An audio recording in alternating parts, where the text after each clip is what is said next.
Hi guys! So, kakauwi ko lang galing Angat Bayanihan Run. So, nag 5 km ako. Kitong medal. Yan. So, itong video na to, hindi about dyan. So, dahil yan sa dito, nakita na bigay ito. Kasama to sa binili ko na Munchkin Lock Charm sa Dunkin. Kita nyo ba? Unboxing natin. Quick unboxing. Ito pala yung binili kong Dunkin. Bucket to, pero wala sila nung bucket. Kaya dito nilagay. Sabi kasha naman daw. Check natin. Hindi ko chinek kanina. Basta dinampot ko. Kasha naman. Magtiwala tayo sa Dunkin na bucket yung pieces. Pang bucket yung pieces na ulit. Kasi binayaran ko lang. Dahil nagmamadali na ako. Quick unboxing. So, hindi ko alam kung anong makukuha natin. Tatlo pala to.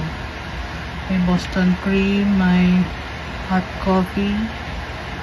And strawberry candy sprinkle. Quick unboxing lang kasi gusto ko nang matulog. Naantok na ako. So, gusto ko lang i-share ko anong naman. Kasi hindi ko in-expect na may ganito. Ito yung naman yan. Ano kaya ito? Feeling ko ano.